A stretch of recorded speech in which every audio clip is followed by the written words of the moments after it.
لبيك لا شريك لك لبيك إن الحمد والنعمة لك والملك لا شريك لك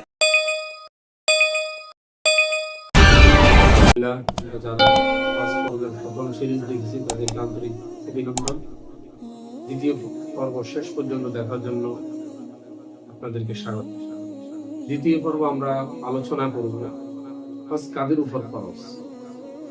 বিশ্বনবী সাল্লাল্লাহু আলাইহি সাল্লাম বলেন, যাদের উপর হজ ফরজ এরা যদি হজ না করে সে কি ইহুদি হয়ে মারা গেল না খ্রিস্টান হয়ে মারা গেল, নবীজির ভাষায় এইভাবে বলেন, মান মালাকা যাদান রাহিলাতান তুবাল্লিগহু ইলা বাইতিল্লাহি ওয়া লাম ইয়াহুজ্জ ফালা আলাইহি আন ইয়ামুতা ইয়াহুদিয়্যান ওয়া নাসরানি।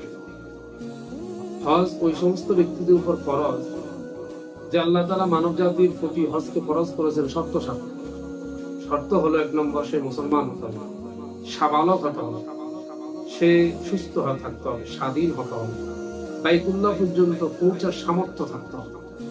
এই শর্ত সাপেক্ষে ওই সমস্ত ব্যক্তিদের উপর হজ করা ফরজ। আরো সহজ ভাষায় বলা হয় যে যাদের উপর যাকাত ফরজ তাদের উপর হজ ফরজ। যাকাতের যে নেশাব হজেরও সেই একই নেশাব। যাকাতের ব্যাপারে বলা আছে মাসালা যে 7.5 তোলা স্বর্ণ অথবা 52 তোলা রূপার সমপরিমাণ যদি কারো কাছে সম্পদ থাকে এবং ওই ব্যক্তি বাইতুল্লাহ পর্যন্ত গিয়ে সেখানে যে নিরাপত্তার সহিত আবার গন্তব্যস্থানে পৌঁছার সেই অর্থ সামর্থ্য থাকে এবং বাড়িতে ফাতিয়ে রেখে যায়, ওই সমস্ত ব্যক্তিদের উপর হজ করা ফরজ। বিশ্বনবী সাল্লাল্লাহু আলাইহি সাল্লাম বলেছেন, ইন্নাল্লাহা ক্বাদ ফারাযা আলাইকুম ফাহাজ্জু, যে হজ্জ ফাহাজ্জু, যে আল্লাহ পাক রব্বুল আলামিন তোমাদের উপর হজ ফরজ করেছেন, অতএব তোমরা হজ করো। বিশ্বনবী অন্য হাদিসে আরো বলেছেন যে তোমরা হজ যাদের উপর ফরজ তোমরা হজ করো এবং তোমরা দেরি করিও না, কারণ আগামী দিনে কি হয় এটা তুমি জানবে না। এখন তোমার সামর্থ্য আছে, আগামীতে তুমি হজ করার সেই সামর্থ্য থাকবে না। হজ জীবনে একবার ফরজ, একবার করতেই হবে, বারংবার তার ফরজগুলো হলো মুস্তাহাব। আপনার সামর্থ্য থাকলে আপনি করবেন, কিন্তু জীবনে একবার হজ করা। আপনার এখন 2026 সালে আপনার অর্থ সম্পদ আছে, এই মুহূর্তে আপনি টাকা থাকা সত্ত্বেও আপনি হজ করেন।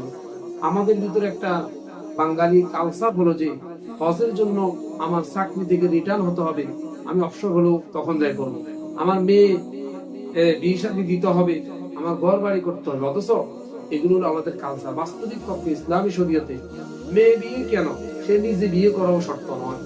তার সামর্থ্য হয়েছে, বয়স হয়েছে, সাবালক হয়েছে, সুস্থ হয়েছে, বরং ইসলামে যখন তার দেহ শক্তি থাকবে সেই মুহূর্তে হজ করাটাই হলো উত্তম। যেমন সাঈ, সাফা, মারওয়া, তারপরে জাবালে পাহাড় গুলাতে উঠবে, ওই সমস্ত উঠাতে এবং পাথর নিক্ষেপ করতে হলে শক্তি লাগে। এজন্য আমাদের প্রত্যেকের উচিত যে কার উপর হজ ফরজ এই বিষয়টা আমরা যেহেতু জেনেছি, যাদের সামর্থ্য আছে আমরা এখনই হজ করে ফেলি, কারণ হাদিসে আছে যে তোমরা হজ করো, বিলম্ব করিও। আল্লাহ পাক আমাদের প্রত্যেককে এই অনুযায়ী আমল করার তৌফিক দান করুন। ওয়া আখিরু দাওয়ানা আলহামদুলিল্লাহ।